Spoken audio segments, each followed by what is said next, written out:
Hello, campers. Grab your marshmallows and gather around the true crime campfire. We're your camp counselors. I'm Katie. And I'm Whitney. And we're here to tell you a true story that is way stranger than fiction. We're roasting murderers and marshmallows around the true crime campfire.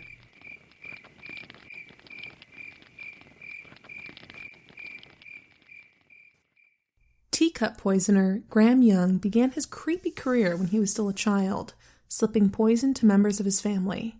Before he was finally caught and sentenced to Broadmoor in 1962, he'd poisoned more than a dozen people and killed at least 3.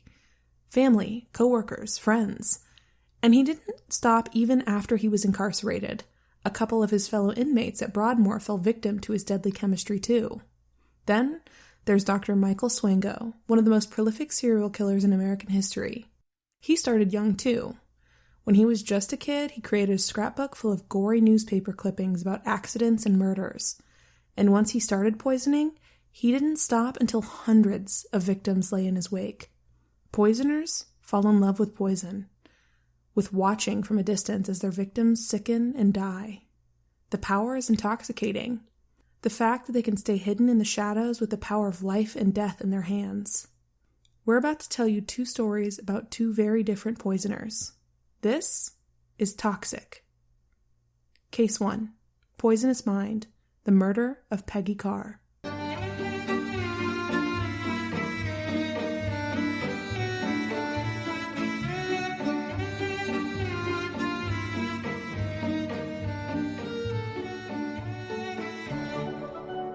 So, campers, we're in Alturas, Florida, June 1988. A sleepy little town. One of those nobody locks their doors kind of places. We don't need to say it again, do we? Yeah, I think we've made our position clear on that. A 44-year-old phosphate mine foreman named Pye Carr got a weird typed post-it note in the mail. It said, in all caps, "You and your so-called family have exactly 2 weeks to move out of the state of Florida or you will all die. This is no joke." Okay. So, putting aside the admittedly important question of who the heck types on a post-it note, this was creepy as hell. Sure. So, he showed it to his stepson, Dwayne, and then to his preacher, and none of them could figure who would have sent something like this, and everybody kind of just ended up shrugging it off as a joke. Okay, y'all, that note specifically said this is no joke. Oh my god. But Pye forgot about it and went about his busy life, and a busy one it was. Pye, his teenage son Travis, and his adult daughter had recently moved in with Pye's new wife, Peggy, and her 3 teenagers. They hadn't been together long, so they were still adjusting to each other. The kids in particular were always kind of in each other's way, bickering just as often as they had fun together. Dwayne later said, "We weren't exactly the Brady Bunch." They were a rambunctious, mixed family with 2 newly married parents and 5 kids in their teens and 20s. Despite the newness of Pye and Peggy's marriage, a second go-round for both of them, it was far from perfect. Peggy'd found out her husband was cheating on her. This is like less than 6 months in, too, which is bonkers to me. So they fought a lot. In fact, only 6 months into the marriage, Peggy had moved out, furious and heartbroken about Pye's affair. But Pye had showed up crying and begging her to come home, and she'd let herself be persuaded. But things weren't really the same after that, even though Peggy and her kids were back under Pye's roof.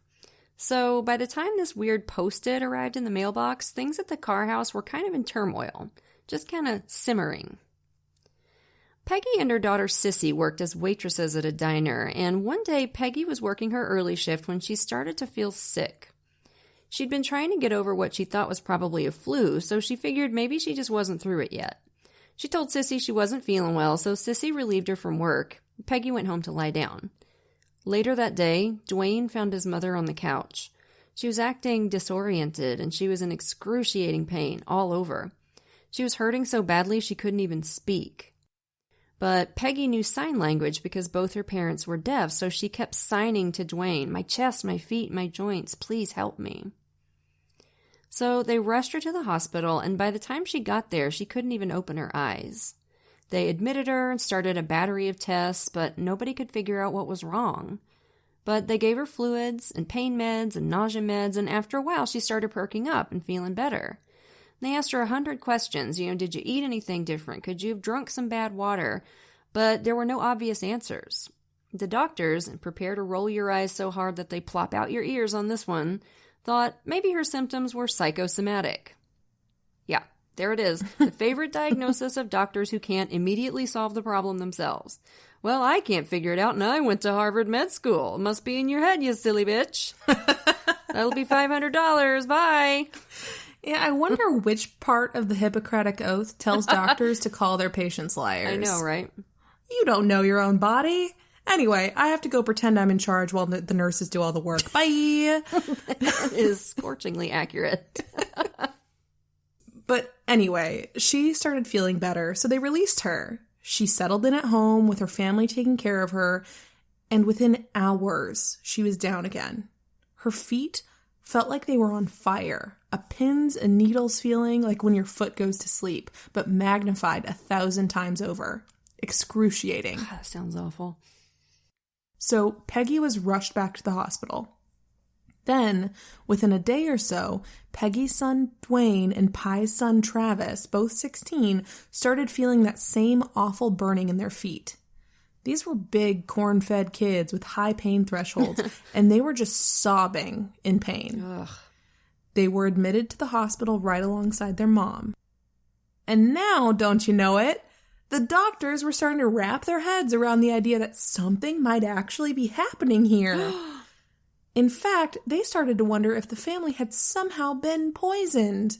Perhaps with a heavy metal like arsenic. Oh, you think?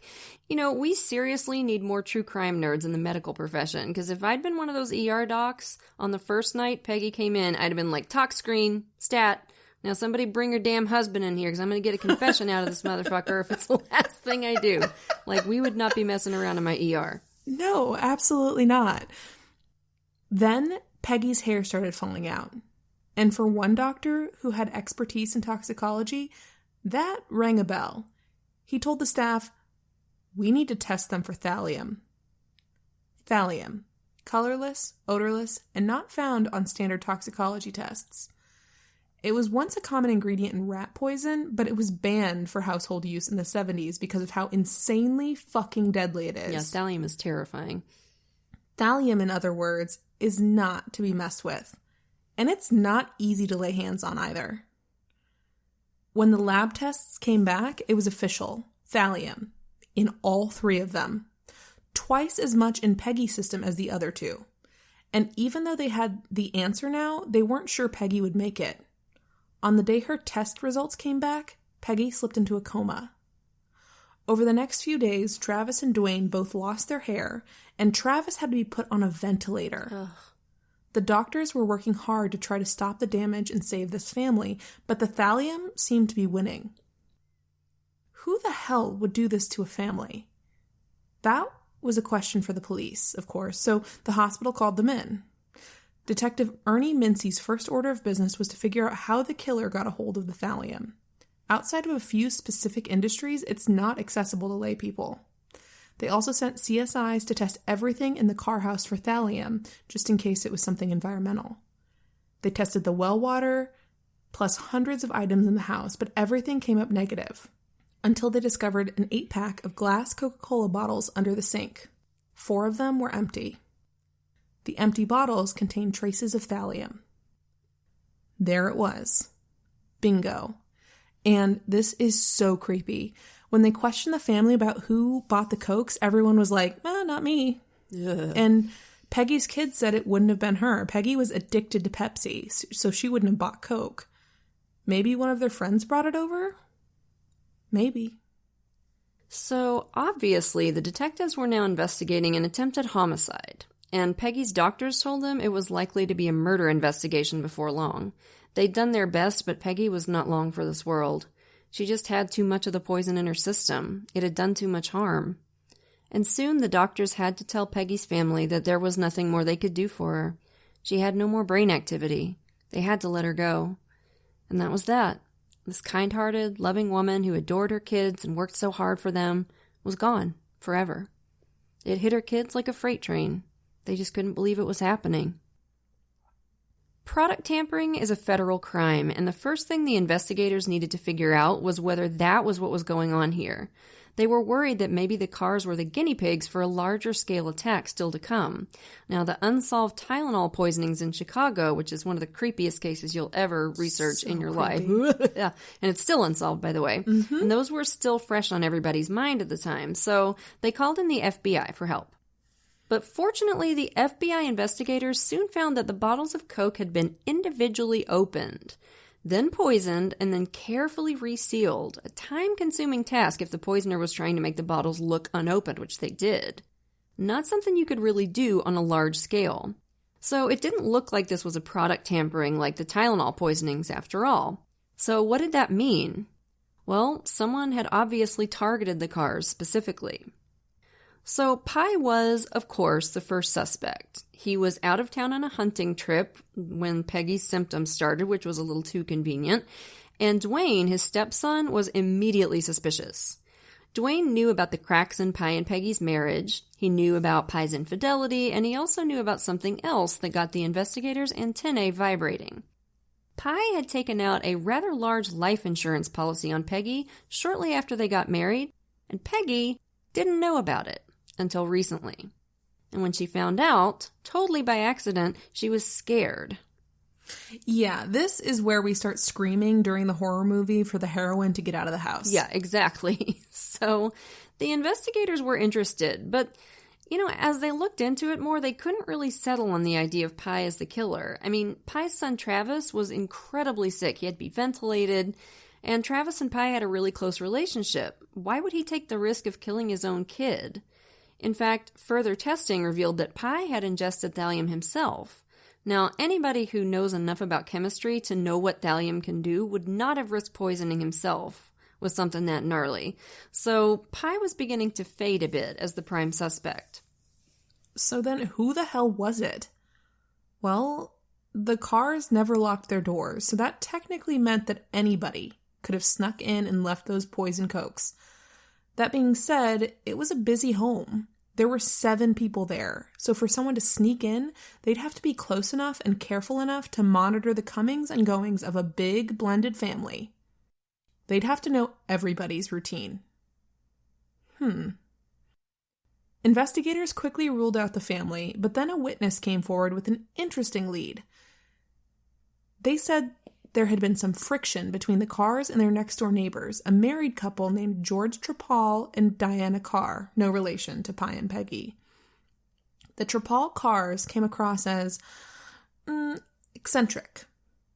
George looked like an aging hippie with the kind of hideous dress sense that comes with living so much in your own head that it doesn't even occur to you to think about what you're wearing. I'm kind of like that myself, actually. Sometimes I am. Yeah. Yeah, today I went on a walk and I was wearing sweatpants that I just ended up rolling up because it was so hot. And it wasn't until I got home that I looked in the mirror and I was like, I look like a crazy person. I relate to this. The Carr's kids found him kind of hilarious as a result of his, demeanor. His wife, Diana, was an orthopedic surgeon, a strong, dominant personality in contrast to George's nerdy, submissive one. They were both members of Mensa, an exclusive club for people whose IQs are in the top 2% in the country. Okay, so this is not the first time that Mensa has come up in one of our cases, as I'm sure you'll remember. And allow me to say for the record, whoop-de shit about flipping Mensa, okay? I got invited to apply to Mensa when I was in college, and believe me, I am a dumb ass. Like, I cannot even add and subtract without getting a look on my face like somebody just snuck up behind me and stuck something unexpected up my arse. And most of the people I met there, honestly, seemed like stuck-up dorks. Not all, but most. So let's just not get carried away about Mensa. Yeah. But George and Diana were super active in it, and they never seemed to tire of telling people that they were in it, which should tell you about 90% of what you need to know about them, quite frankly. That's true. We should start our own Mensa, like just cool Mensa. Cool That's people what we'll call Mensa, it. Absolutely. Murder nerd Mensa. Ooh, I like that. Yes, please. So Diana and George were also known for loving true crime and murder mysteries. Oh, uh-oh. I know. You know what those people are like. Anyway, George and Diana were not fans of the Carrs. They'd had multiple little scraps with them about all the various irritating noises that come with a house full of teenagers. And even Dwayne, Peggy's son, this is so funny to me, admits that they were loud and annoying. He said, Yeah, we'd ride our four-wheelers through his yard, blast rock music. We pretty much tormented him. Yeah, he was very, very upfront about that. Yeah.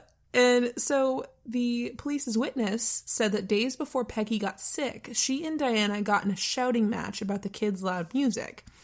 Diana was furious, screaming at Peggy to, quote, get your kids under control. According to the witnesses, it was a huge overreaction. She was way too mad for the situation. So, a feud with the neighbors, a screaming argument mere days before Peggy fell ill? Mm-hmm. It was probably nothing, but they had to check it out. When one of the FBI agents interviewed Diana, she admitted that she wasn't a fan of the Carr family, but she wouldn't hurt them. She was a doctor, after all. She took an oath to do no harm and call her patients liars. Diana, I'm joking, I'm sorry. Diana seemed super indignant about being asked. Most doctors are wonderful. We're just talking about that small percentage that happen to be massive assholes. I love my doctor. I've had a few of those. Anyway, It's my issue. So yeah, Diana's whole affect was just, how dare you question me? And then the agent interviewed George. Oh, Georgie Porgy. So George seemed like he was about a breath away from peeing his pants for the entire interview. He fidgeted, he made these weird little like clucking noises with his mouth, which they could tell was as dry as the Gobi Desert, probably from nerves. And he openly talked shit about the Carr family for the entire interview, which is really not the greatest idea when you're being questioned about the murder of one of said family, but you do you, baby. So it was kind of a bizarre interview. And just as the witness had said, Tripal's resentment toward the Carrs seemed really disproportionate to the situation, like way overblown. He just oozed contempt and animosity for this entire family. And then the agent asked George a routine question. Why would somebody want to poison your neighbors? Now, they asked everybody this, and so far, everybody had said some derivative of, God, I have no idea, I can't imagine. George Tripal's answer? Someone obviously wanted them to leave. Good job, bud. Well played. Way to hold it together, Mr. Mensa. Yeah, at this point, I'm fairly certain that I can get into Mensa if this absolute wet blanket can. You definitely could. George Tripal strikes me as someone who would try to grab the water when he slips in the shower. Now, just cut to me banging on the locked and barred door at Mensa HQ, saying, hey, let me in. I know you're in there. You let George Tripal in and he's dumb as shit. Who cares if I can't do chemistry? You're in like Flint. I think it's a definite now that they've heard this. Yeah, of course. So if the FBI had initially thought that the neighbor lead was probably a dead end, now that he'd actually met George Tripal, they were feeling pretty differently about that. And it was right around this time that the profile that they had commissioned from the Behavioral Sciences Department came in, and damned if Georgie Boy did not fit that profile to a T. So the profilers had written that the poisoner would be, quote, a white male in his 30s, an intelligent, passive person who avoids direct confrontation. The killer would be someone who felt superior to other people, they said, someone who had contempt for anyone he perceived as less intelligent than he. He'd enjoy hurting the family without having to have direct contact with them, then watching the havoc he created from a distance. Tripal fit just about every part of that profile.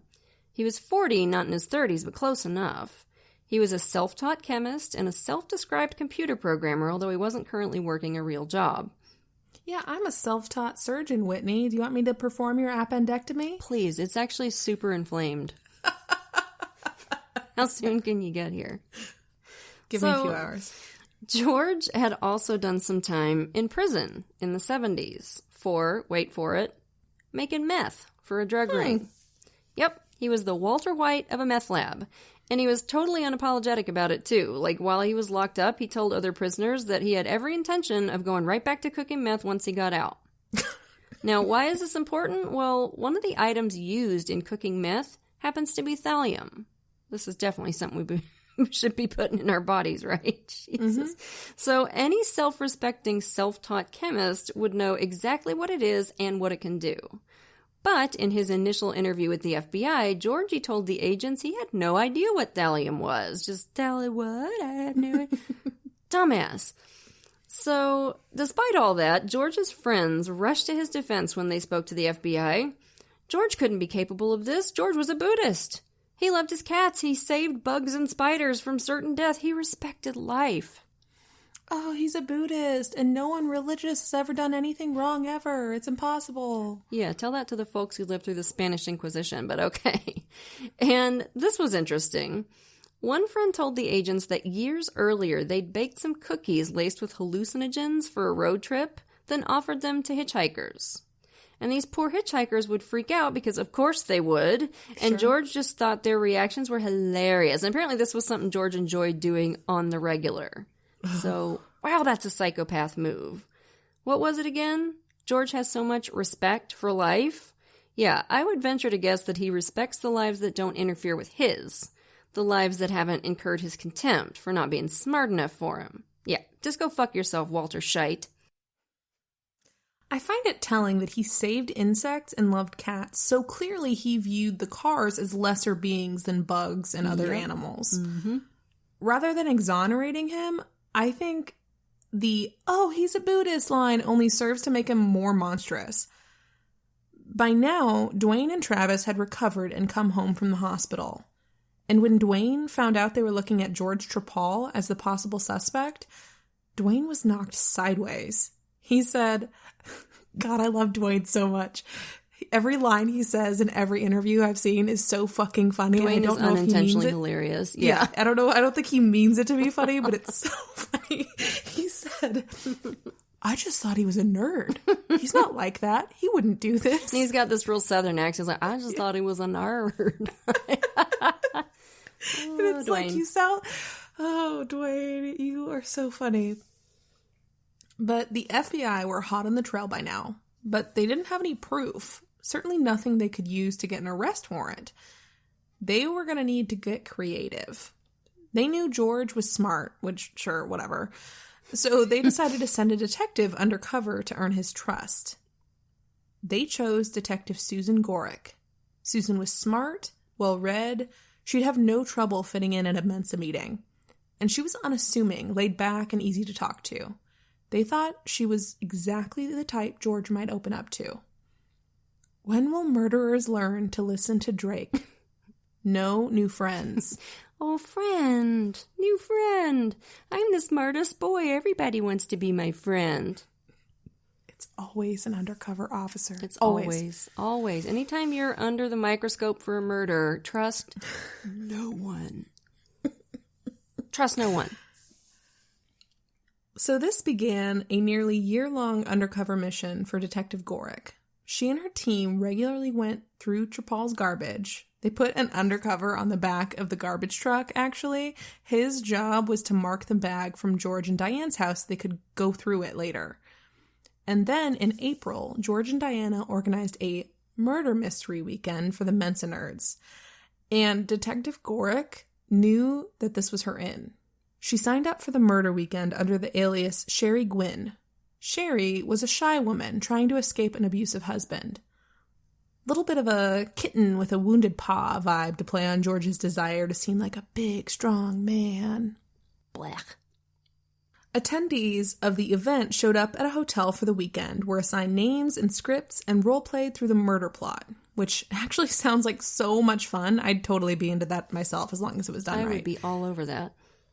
Trapal was super into this event. He even wrote one of the clue books called Voodoo for Fun and Profit. Now, campers, I want to remind you that this man was in Mensa. Mensa. Mm-hmm.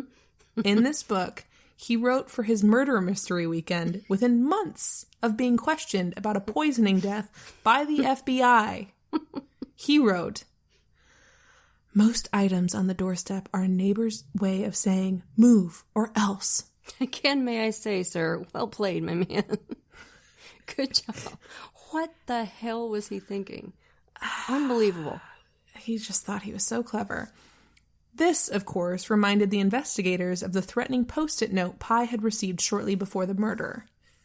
Side note, by the way, the cover art of this little homemade book included an illustration so racist that both Whitney and I literally shrieked when it came up on the screen. We were like, ah, it was so bad. Well, because I had to pause it too and rewind because I was like, is that? Ugh, that was awful. What? Yeah. So despite all their airs of intelligence, it looks like not a single person there had a brain cell to spare. Susan, as Sherry, quickly managed to ingratiate herself with George Trepal, and she found him to be a, quote, nice guy. Charming, easy to talk to, kind of soft-spoken. She said he was a little bit like an encyclopedia. Intelligent, egotistical. He could talk for an hour on any topic. Yeah, that must have been exhausting. You know, Detective Gorick really took one for the team here, y'all. Spending as much time with this freaking dickhead as she did. They slowly built a friendship. Lots of phone calls, lunches. George gave her advice about getting away from her abusive husband. In fact, at one point he told her, you know, a little poison could solve this problem for you. Yeah. So that perked up her ears, but of course, you know, it wasn't proof that he killed Peggy Carr. So the undercover operation chugged along for a while with a frustrating lack of progress, but there were some tantalizing little things that emerged during their hours and hours of conversations.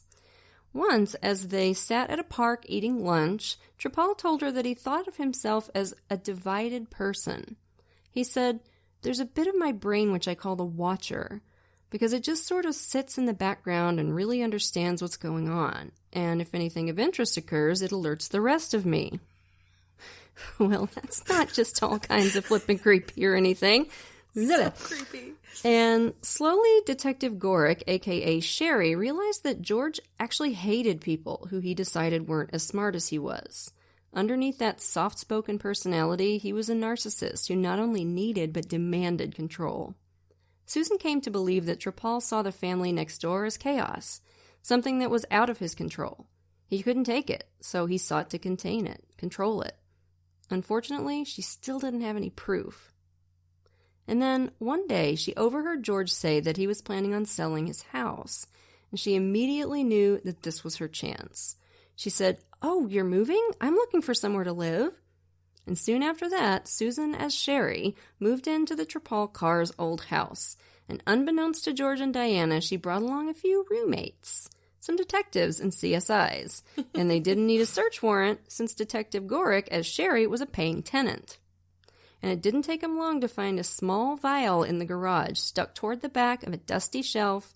Its label read, Thallium. They sent it, and some other stuff, in for testing, and they waited. Now, moving into the Trepal's house also gave undercover badass Gorick an opportunity to ask George about the poisoning and get his reaction. She said as soon as she moved in, the neighbors had started regaling her with the story of the Carr family poisoning. During one of their lunches, Detective Gorick's hidden surveillance recorded the conversation. When she asked George, "You weren't afraid, were you?" he said, "No, apparently it was some sort of personal vendetta. I mean, it's not like they're running around poisoning everybody." How could you know that, Georgie? Mm-hmm. The case wasn't closed. There was no official word yet on what had happened or why. Nope. Interesting. It's also interesting to note how edgy the conversation seemed to make him. Yeah, so Detective Gorick decided to ramp up that tension. The next time she saw George, she told him that a couple of detectives had come to her door looking for him. Georgie took it big. He got all flustered and irritable, kept telling her to shut up and let him think for a second, and he started pressing her on what they wanted him for. At one point he said, "Well, if they're interested in me, it's because of the, probably the poisoning next door a few years ago, which, just because I lived in the area, I might be a suspect. I hope I'm not a prime suspect." As he left her and headed for his car, Detective Gorick said quietly into her body mic, "He's leaving now, and he is very worried." After this meeting, the items from the Trepal home were returned from testing. The vial found in the garage, yes indeed, had traces of thallium. And that was enough to finally put the old habeas corpus on George at the new house where he was living with his grumpy-ass wifey, Diana. When the detectives got to his door, Diana opened the door, and as soon as she saw him, she refused to let him into the house, and she tried to block them physically. They actually had to move this woman aside to get into the house. And when they did, they were treated to the sight of George, standing at the top of the stairs, wearing nothing but a pair of bikini underwear. Blue, in case you were wondering. And when he was told he was under arrest, all he said was, "Okay, can I put on some clothes?" "Yes, please." Please Fucking don't weirdo. Please don't perp walk him with And his wearing blue tidy nothing. whities or Because, tidy blues. like, you know, wear whatever you want. It's your underwear. I don't care. But also, there's just something so comedic about that scene. Nobody needs to see that. They had a search warrant for George and Diana's new house, so they got to work. And holy shit, did they find a whole creepy cornucopia of evidence. Just so many chemicals. All of the chemicals. They also found photocopies from a book called Poison Detection in Human Organs. It had a chapter on the symptoms and bodily effects of poison in humans. This included a section on thallium. The pages were covered in George Trepal's fingerprints. And they found a hidden basement room, windows sealed, walls heavily soundproofed.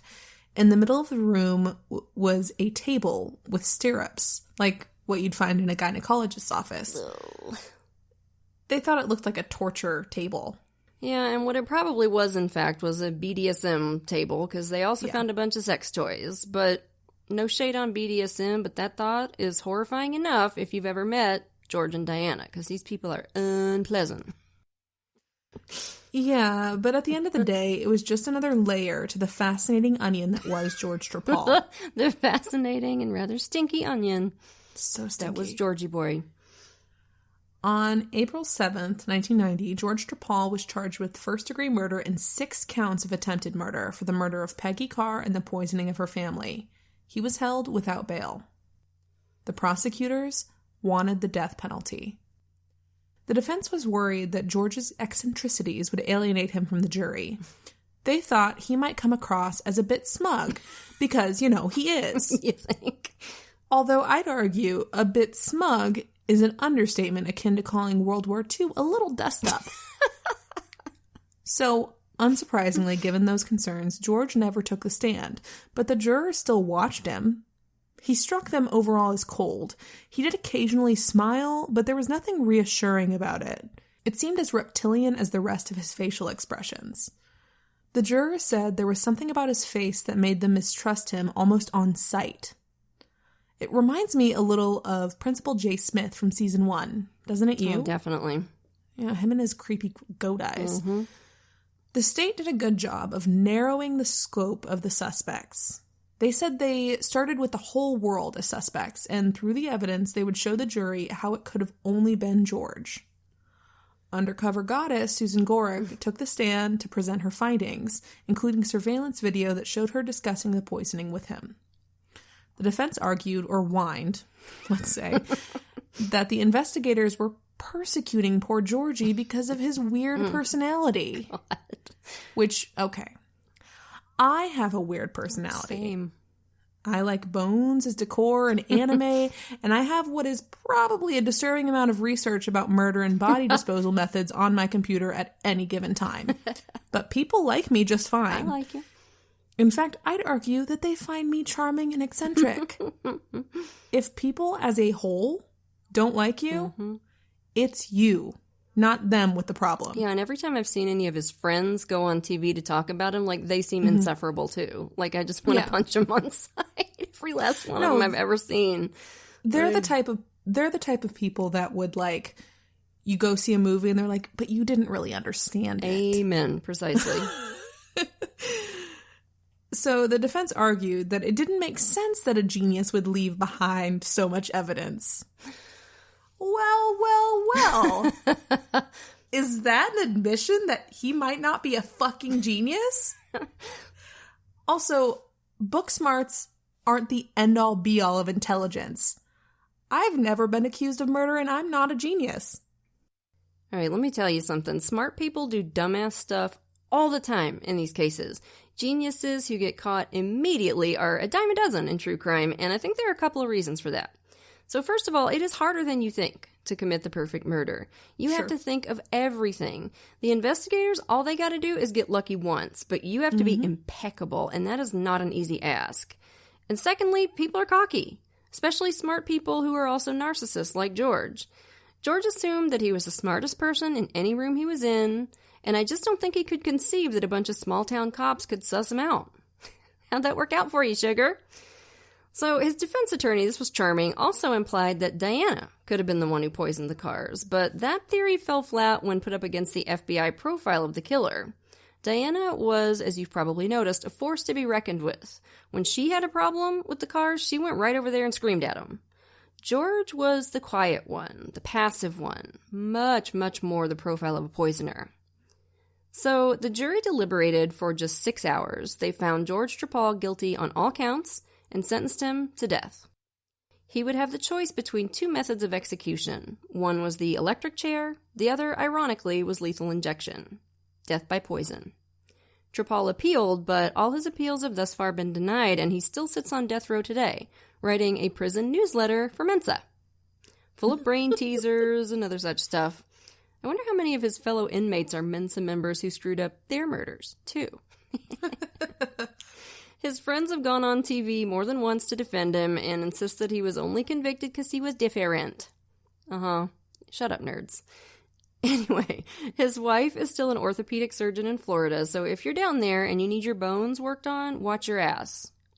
Diana Carr. Just remember that name. Diana Carr.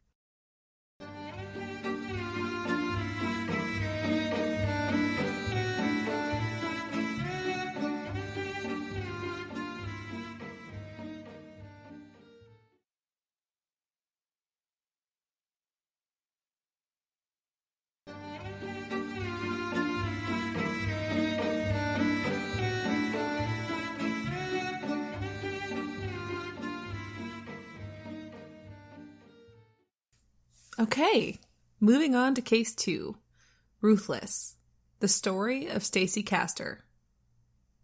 So, campers, we're in Weedsport, New York, the afternoon of August 22nd, 2005. 38-year-old Stacy Castor called 911. She was worried about her husband of 2 years, David. She said they'd had a big fight the night before. David had been drunk, despondent. At one point, he'd told her to take the kids and get out. But later, he'd said that if she left, he'd, quote, make her sorry. Yeesh. It was ugly. Later, David had stormed off and locked himself in their bedroom, refusing to come out. So she slept at a friend's house that night, and in the morning, she'd gone to work at David's heating and air business, expecting him to show up later in the day, but he didn't show. And when she called home, he didn't pick up the phone. She tried not to panic at first. She knew he was mad at her, so maybe he was just giving her the cold shoulder. But when she kept trying and failing to reach him, she decided she just couldn't take it anymore. David had been depressed lately, and Stacy knew he kept a shotgun under the bed. She didn't want to think about why he might not be responding to her calls. She left work and headed for home, and now she was calling for police to go with her into the house and see what was going on. She didn't want to go in alone. A sheriff's deputy met with her at the house, and Stacy told him the story. She said David had been acting kind of weird the day before when they were fighting. He'd been acting weird lately in general. His business wasn't going well, she said, and he'd recently lost his father. Stacy hung back as Deputy Willoughby knocked on the bedroom door. No response, not even when the deputy said, "Mr. Castor, police department." So, concerned for David's well-being, the deputy had Stacy stand back while he kicked down the door. The smell of vomit hit them immediately as they stepped inside the room. And there, on the bed, was David. He was lying face down on the bed, clearly dead. The mattress was covered in vomit and blood. Looked like an unpleasant death, and probably not quick. Stacy was instantly hysterical, just devastated, sobbing. She begged them, "Please, don't let him be dead. Please bring him back." Just heartbreaking. She had to be helped out of the room. And on the nightstand sat 2 glasses, an empty bottle of Diet Cranberry juice and a bottle of apricot brandy. One of the glasses still had a bright neon green liquid inside, kind of like creme de menthe if you ordered it from the Joker's website. Bright green. And on the floor next to the bed was an empty plastic bottle of antifreeze. Oof. So that chartreuse liquid in the glass was antifreeze, aka ethylene glycol, a deadly toxin and a terrible way to die. So investigators' first thought was suicide, and Stacy Castor's tearful explanation seemed to back that up. David had been so depressed, and they just had that big fight. Now she was all alone. And not for the first time. See, Stacy had been widowed once before. Her first husband had died of a heart attack years earlier, leaving her to parent their 2 kids alone. When David had come along, he'd felt like a lifeline.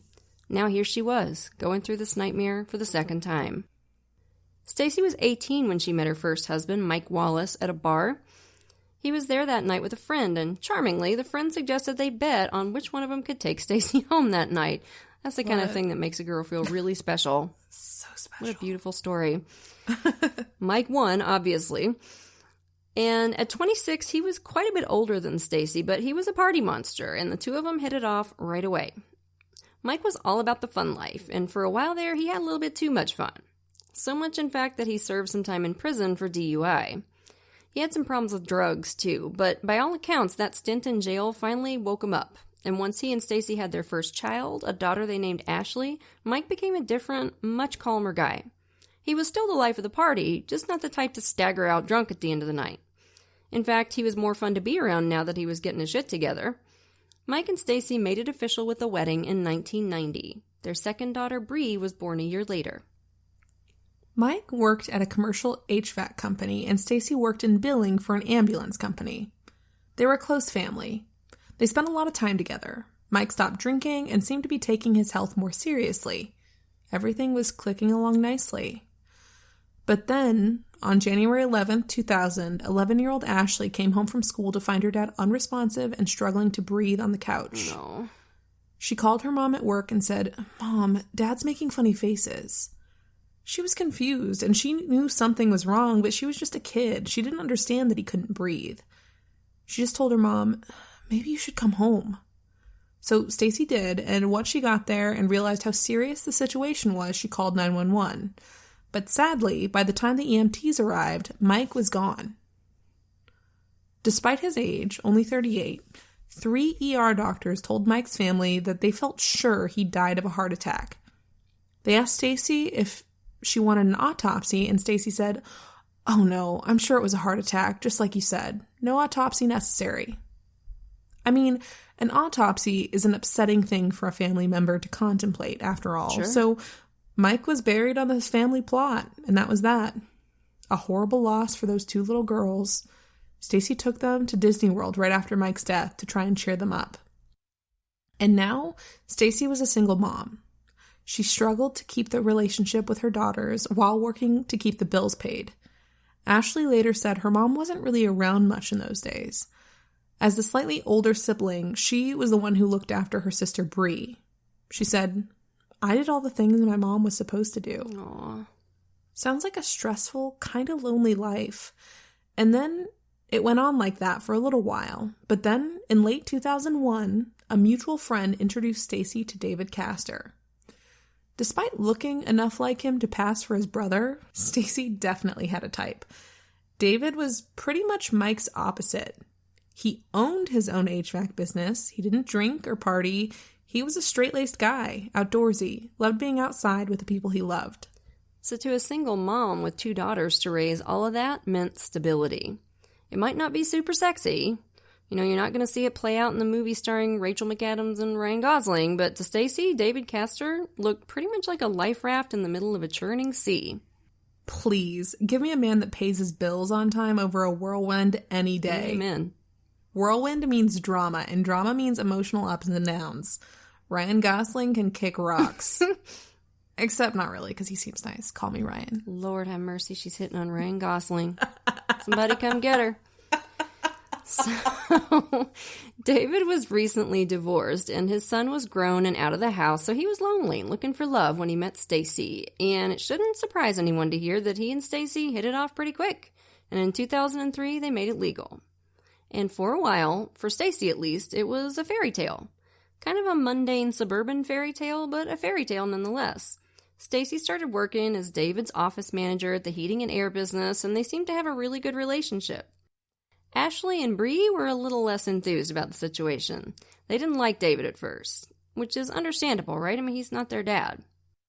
Plus, David didn't make a secret of the fact that he wasn't especially stoked at the prospect of being a dad again. He'd already raised his kid, he didn't really want to do it twice, so he could be a little bit testy with the girls sometimes. Like their mom, who according to friends had always been inquisitive and stubborn, they were the type of kids to question everything, and David was the type of stepdad who wanted them to do what he said when he said it, which is not a great combo. So things were a little bit tense between him and the girls, at least for the first few years. But that didn't seem to trouble Stacy. The main fly in the ointment for Stacy was money. David was into big boy toys, so stuff like boats, jet skis, snowmobiles, anything with an engine, he was all over it. And they had a lot of fun together with all that stuff. I mean, who doesn't want to go jet skiing? But the problem was that David didn't usually hesitate to splurge when he saw something he liked. So he bought all kinds of shiny new toys, many of which just kind of sat in the garage most of the time. And Stacy's perception was David went on these little shopping sprees and she got stuck dealing with the bills. Your classic, you make me feel like I have an extra kid dynamic, where one spouse is the big kid and the other is the mean mommy. Or mean daddy, as the case may be, which is not a fun situation or a sexy one for either party. It wasn't all bad, though. Mostly they got on great. And some other good stuff developed over time, too. Namely, David and the two girls started warming up to each other. Ashley said that by the time her high school graduation rolled around, David was sitting in the audience beaming with that happy father look. Aww. He still wasn't exactly stepping up to the dad role, but the girls felt like he did want to be a friend, a supporter, a cheerleader for them. It meant a lot. That was a happy day, Ashley's graduation. It felt like they were a family. And now, only 3 months later, David was dead. As I'm sure you true crime obsessives already know, when investigators get called to the scene of an unexpected death like this one, they have to treat it as a homicide until it's proven to be something else. My personal hero, Detective Dominic Spinelli, mostly because his name, was assigned to be lead detective, and he was determined to cross every T and dot every I. This comes up so much on true crime shows that it's really cliche, but cliches become cliches because they're true after all, and something just didn't feel right to Detective Spinelli. His spidey sense was tingling. Dom Spinelli had a finely honed spidey sense. Colleagues said he almost seemed psychic sometimes, his instincts were so good. For one thing, the CSIs found something weird in the kitchen trash. A turkey baster that reeked of alcohol and antifreeze and had drops of neon green liquid inside. What the hell was that about? Then there was the fact that David was naked. People don't tend to kill themselves without their clothes on. Mm-hmm. They put a lot of thought into how their body will be found, and being found naked would be humiliating. And if he wanted to kill himself, why would he put himself through the hellish death of antifreeze poisoning? He worked in heating and air. He knew perfectly well how much an antifreeze death would suck. And he had a shotgun right under the bed. So although they suspected suicide, they wanted to do their due diligence, dig into it, and make sure it wasn't something else. They began by trying to determine what, if anything, would have made David take his own life. They spoke to his ex-wife Janice, the mother of his kids, and she was just thunderstruck. She said there was no way he would have committed suicide. David was happy and fulfilled. He was a father. He'd never leave his kids without him. And he hadn't even left a note? No way. She didn't buy it. When they spoke to Stacy, she tearfully told them they'd just had their 2-year anniversary weekend. In fact, the fight they'd had the night before was about how they wanted to celebrate. David wanted to close down the HVAC shop and go on a 2-week-long trip, just him and Stacy. Stacy didn't want to leave Bree home alone for that long, and she said that at some point during the argument, David had stood up, grabbed a bottle of Southern Comfort, good choice, stormed off into the bedroom and locked the door. Stacy realized this fight was going to take a little while to resolve, and it was going to be a toxic environment to be around until it did, so she told her daughters that they should spend the weekend at friends' houses, and she sent them off. She'd gone to a friend's house herself, she told the investigators. A couple times that evening she'd gone over to check on David and found that the door was still locked, but she told her friend she could hear him snoring on the other side. And we know the rest. When he didn't show up to work and she couldn't reach him on the phone, she called 911. So the medical examiner quickly determined that David had died from ethylene glycol poisoning. Enough antifreeze, in fact, to kill an elephant. The doctor knew the initial thought was suicide, so that's what he put on the death certificate. But Detective Spinelli wasn't so sure. He had a hunch. Figuring maybe the crime lab could deliver some answers, he sent the turkey baster and the stuff from the nightstand, the glasses and the bottles, for fingerprinting and DNA. Meanwhile, by the winter of 2005, Stacy was busy executing David's will, which was a nasty surprise for his family. According to David's will, Stacy was the sole heir to his estate, meaning David's son got nothing. Bupkis. Not one thin dime. He wasn't even mentioned in the will, which is bananas. And it cut him to the quick. But he thought, maybe Dad was madder at me than I realized. Their relationship had suffered when David and his ex-wife divorced. So maybe his dad had changed his will in a moment of anger. But man, it hurt like hell. And it shocked him. He would never have thought his dad would do that to him. Cut his kid out like that and not even explain why? So Stacy made out like a bandit from David's death. She even inherited the business, which she ended up selling for $200,000. She blew through a big chunk of her inheritance pretty fast, renovating the house. David's family felt like she was eradicating every sign of him from the place, bit by bit. And her daughter said, after the death, life went back to the way it had been when Mike died. Stacy wasn't around much anymore. Once again, it was just Ashley and Bree. And then, after months of processing, those lab results finally came back. On the glass with the antifreeze and that mysterious turkey baster they'd found in the kitchen trash. And when he saw the results, Detective Spinelli's eyebrows hit the ceiling. The antifreeze glass had only 3 fingerprints, all of which belonged to one Stacy Castor. David's fingerprints were nowhere to be found. So if David hadn't touched that glass, then how the hell had the antifreeze gotten into his system? Not only that, but the turkey baster had David's DNA all over the tip and ethylene glycol residue inside. If David had used it while locked in the bedroom, how did it get in the kitchen trash? Suspicious, to say the least. Investigators theorized that he may have been passed out or drunk when someone, the grieving widow, forced the poison down his throat. They needed to dig into Stacy's life, her motives, her past.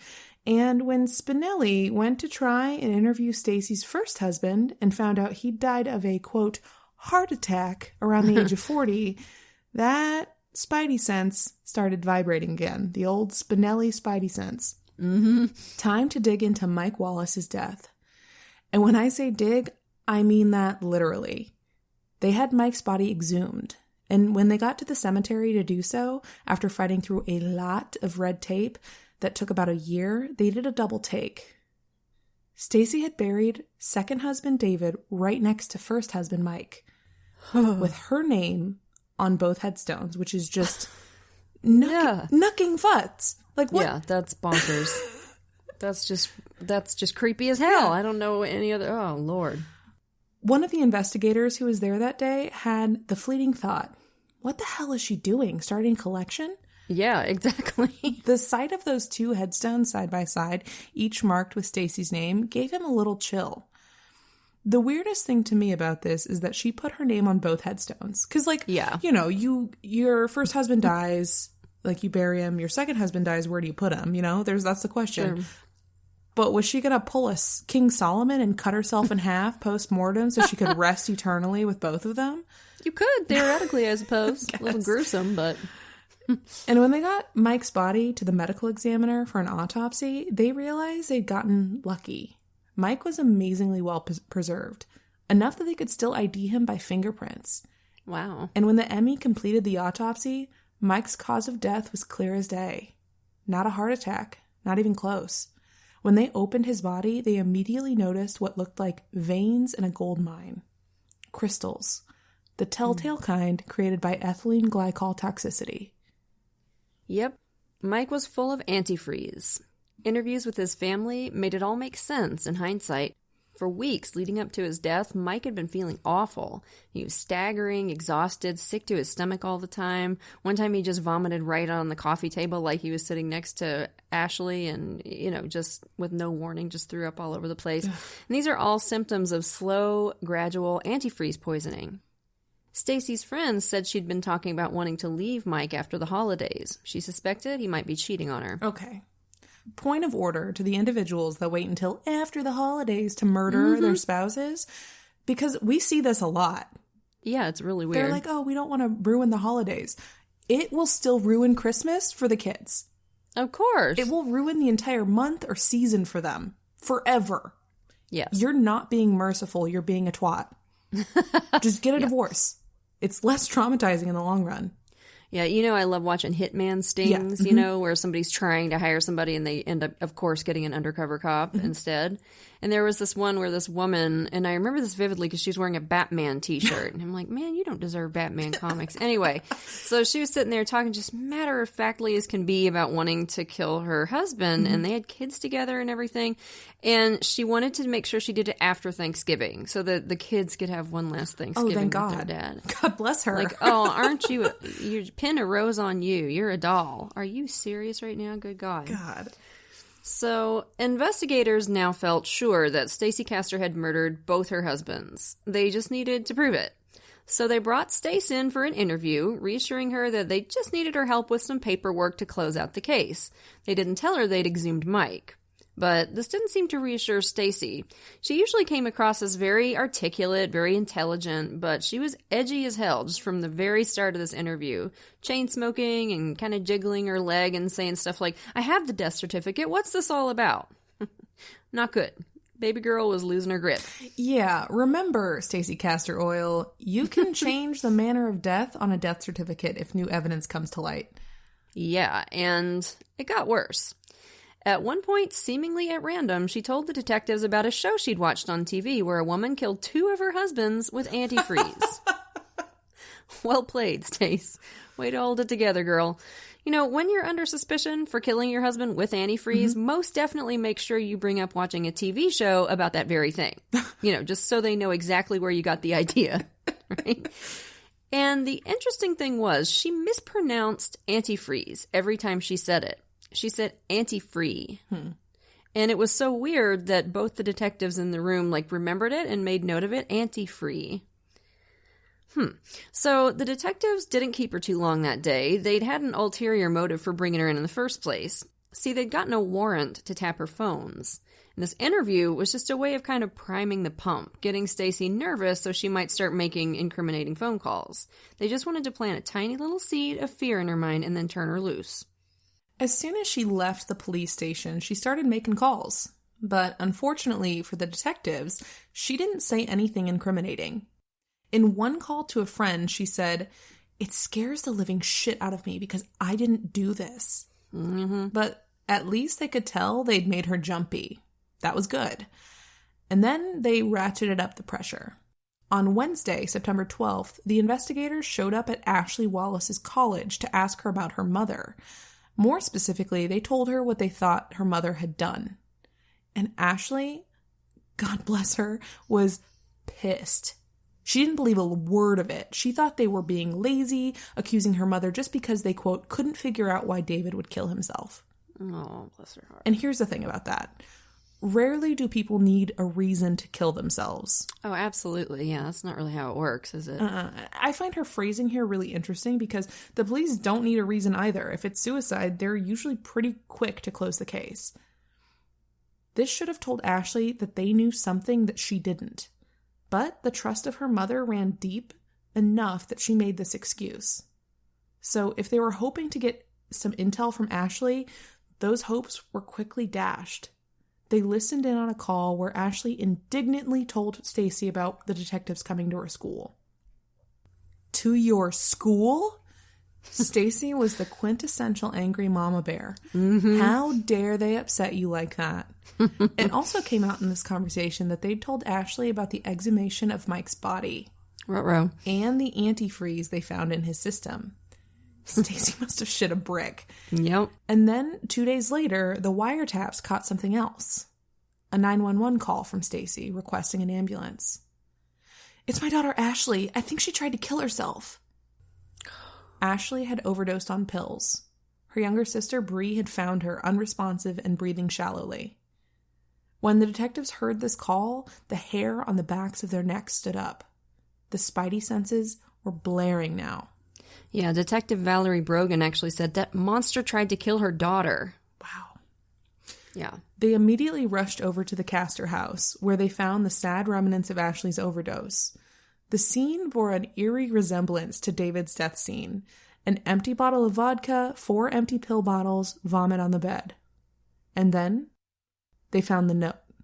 Typed, no signature. A suicide note which had been lying on the bed next to Ashley's prone body when Bree found her.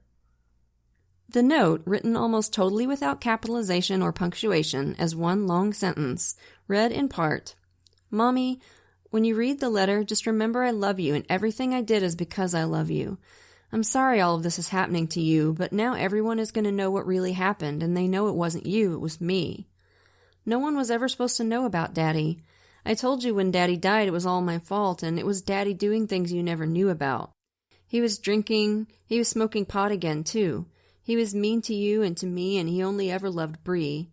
I couldn't let him do those things to you anymore. You think I don't remember how things were, but I do, and I didn't want to ever live like that anymore. It wasn't fair to you or me. The cops said there was antifree in Daddy's body, but did they tell anyone about the rat poison, too? When I got home from school that day, I knew what was going on. Daddy was barely breathing. I knew he was going to die. That's why I didn't call you for help or anyone else. I wanted to make sure he couldn't be mean to you or me anymore." Wow. Wow. So here was Ashley confessing to murdering her dad when she was 11 years old, apologizing to her mom that, quote, all this was happening to her, that people were blaming her, when really Ashley was the one at fault. And it got worse. She wrote, "And then you married David, and he was mean to you too, mean to all of us. So that Friday when David came home is when I first did it. It was easy. I asked him if he wanted something to drink, and I put the antifree in his glass with some soda. He drank 2 whole glasses." And Ashley then went on to describe dosing David again later that weekend with the turkey baster and some of that apricot brandy they'd found on the nightstand. She said, "You were asleep on the couch." The letter ended in part, "No one was ever supposed to know, but now they do, and they think you did it. But you didn't. It was me. I can't go to jail for the rest of my life, and I can't live like this. I did the only thing I could to help you, Mommy. Remember, I love you more than anything, and I did it for you. Please forgive me." So, holy shit, it would appear that this girl just confessed to 2 murders. Meanwhile, the doctors at the hospital worked to keep her alive, despite a dangerous combination of alcohol and prescription drugs in her system. They finally brought her to consciousness, and as soon as she was aware, the medical staff and then the detectives started asking her questions. What happened? Why did you try to hurt yourself? And on and on and on. As that was just getting started, Stacy appeared in the doorway of Ashley's hospital room. She walked quickly to her daughter's side and started stroking her hair, talking softly to her, holding her hand. Ashley, confused and a little out of it still, later said she knew in her gut that something was wrong with this display. Ugh. She said it felt fake, like her mom was putting on a show for the other people in the room. Finally, Stacy left the room and Bree burst out, "Did you write that note?" Ashley had no idea what she was talking about. What note?